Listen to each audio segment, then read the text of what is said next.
That's on pedestal right there. How's that? Right there. See who's. Oh, you got the wrong version. Actually, you know what? It's right there, I think. Oh, it's only forward. It's only forward. Yeah, that's the rule. It's only forward. So it's right there. That's all you can see. Oh, right here. What's that? I just have to roll down if it makes sense. But, let's see.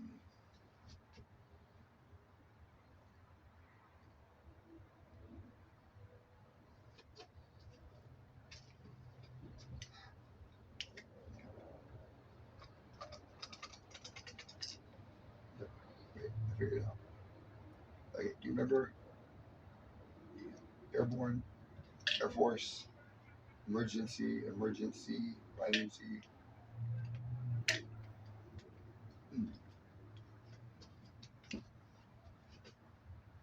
What's that? I'm trying to get your wool. What's that? What else? Well,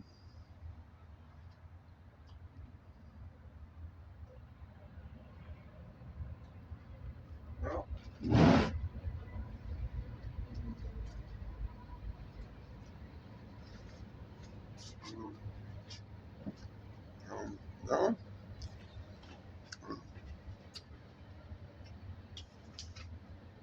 Oh, okay. Hang on. Will that work? Oh, that's from Jim's Story.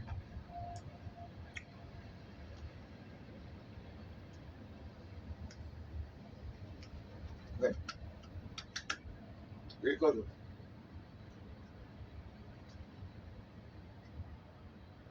Right. You know what? Yeah.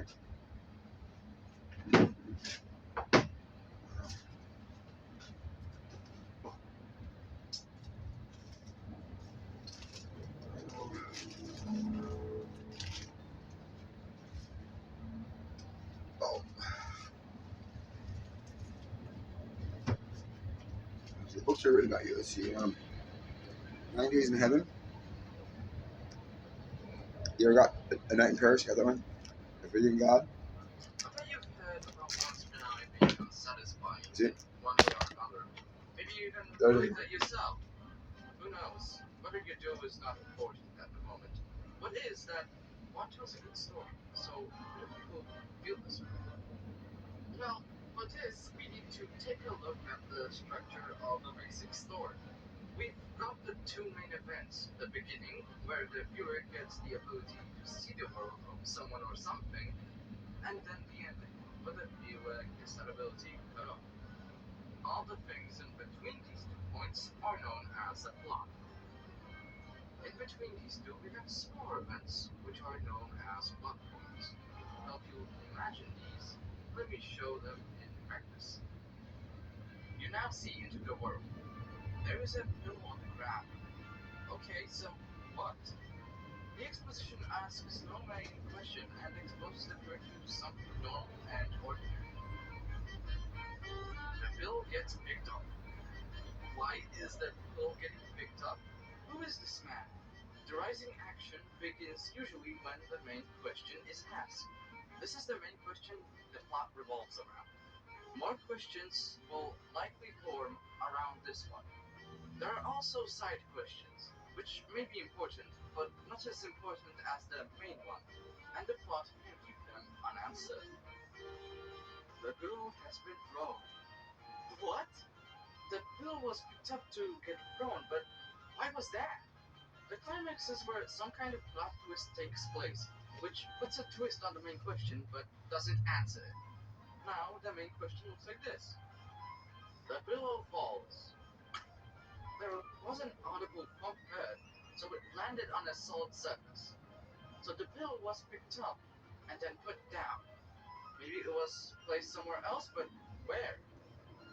The following action is the point where the viewers start to get small clues as to what is the answer to the main question. The camera pans down.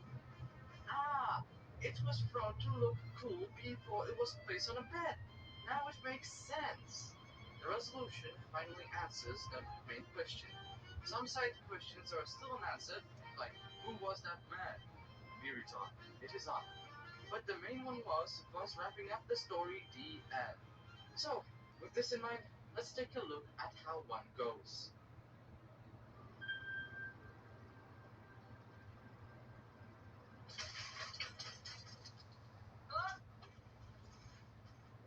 Where are we? You're on the plane. You're here to compete in my competition. Called one. Specifically, to compete in my competition. Called one. Another challenge is played, and this will repeat until one person is left. Anyway. Viewers? Wait, like on TV? Oh, hold on. I thought this was the only competition. How long is this going to last? Oh, well, I'd say this should take a few weeks, maybe a few months. Okay, I'm gonna look at something now.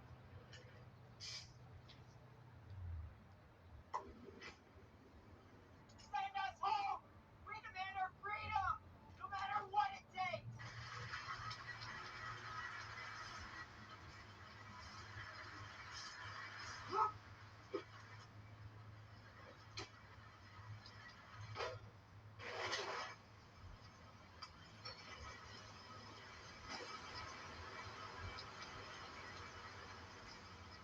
And this is where it ends.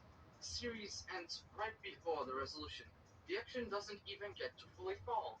The resolution gets left out. The part of a series that is meant to wrap it up for good. Yes, you could argue this is so that you could connect the dots yourself, but you really can't. The clues are not there. With the pillow, the first clue was it hitting the ground. In the case of Juan, this is left out. The only thing we know is that Liam is trying to figure it out. We don't know if the code is actually even capable of bringing himself back. Maybe it is, and Harry didn't use it because he liked to be a host. Are you We getting this do one? not know.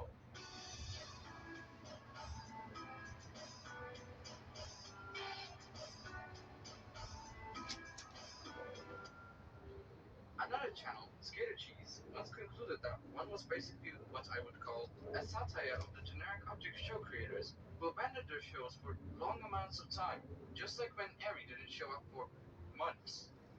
This video also provides other comparisons to back this up, so I will link it in the end card and in the description below. I recommend giving it a watch after this one. Go ahead. I am bringing this up because if we view one as a satire, then this seemingly abrupt finale might not be a finale after all. I'm not saying at all that one is coming back. It's over. And unless Cheesy pulls some secret season 3 card, it'll stay that way. Although, it really doesn't feel like it. And I think that the resolution being left out was not an accident. I think it was completely intentional. I think Cheesy planned from the very beginning to leave the story untold, to completely stupefy the audience that was so into the series, and he very much succeeded. Why? Well, it just might be that this ending wasn't meant to be, well, an ending, but rather a cancellation. I don't mean this in a literal sense.